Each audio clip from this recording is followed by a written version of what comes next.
बहुत समय पहले सुनहरे राज्य एलारिया में एक दयालु और सुंदर राजकुमारी रहती थी जिसका नाम लियाना था। दूसरी राजकुमारियों की तरह उसे गहने और बड़े बड़े उत्सव पसंद नहीं थे। उसे फूलों की खुशबू, पक्षियों की चहचहाहट और हवा की मधुर सरसराहट सुनना अच्छा लगता था।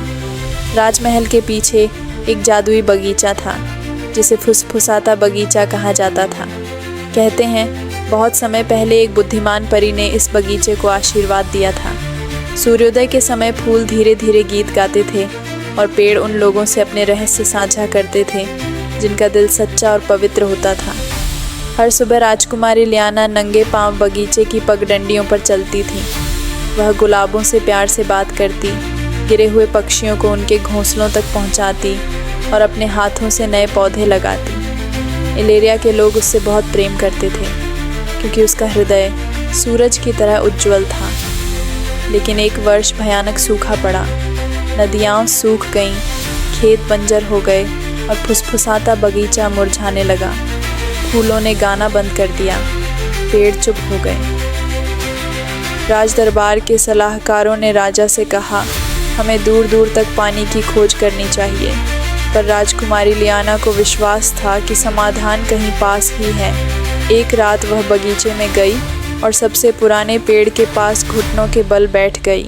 आंखें बंद करके उसने कहा, कृपया मुझे बताइए कि मैं अपने राज्य को कैसे बचा सकती हूँ। हवा के साथ एक मधुर आवाज़ आई, सिल्वर स्प्रिंग साहस की शिला के नीचे छिपा है। केवल बहादुरी और दया से भरा हृदय ही उसे जगा सकता है। अगली सुबह लियाना अकेले ही डार्क हिल्स की ओर चल पड़ी जहाँ साहस की शिला थी।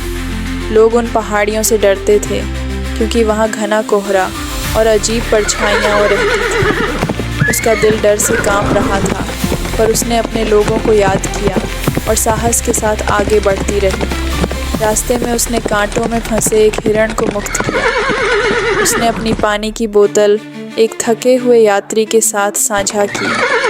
उसने एक डरे हुए बच्चे को ढांढस बंधाया। आखिरकार वह साहस की शिला तक पहुंची। उसने दोनों हाथ उस शिला पर रखे और कहा, मैं यश नहीं चाहती, मैं अपने राज्य के लिए आशा चाहती हूँ। अचानक धरती चमकने लगी, शिला धीरे धीरे टूटने लगी और उसके नीचे से चमकता हुआ झरना फूट पड़ा। वही सिल्वर स्प्रिंग। पानी पहाड़ियों से बहता हुआ एलेरिया तक पहुंचा। नदियाँ फिर से भर गईं, खेत हरे भरे हो गए और फुसफुसाता बगीचा पहले से भी ज़्यादा सुंदर खिल उठा।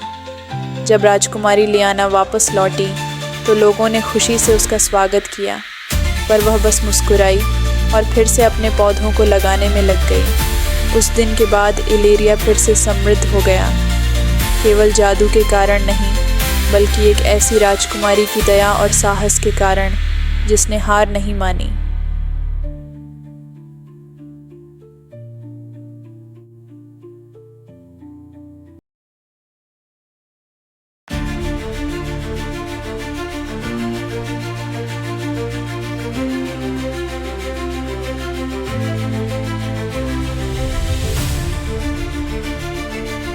कहानी की सीख, सच्चा साहस ताकत में नहीं बल्कि दया और निडरता में छिपा होता है।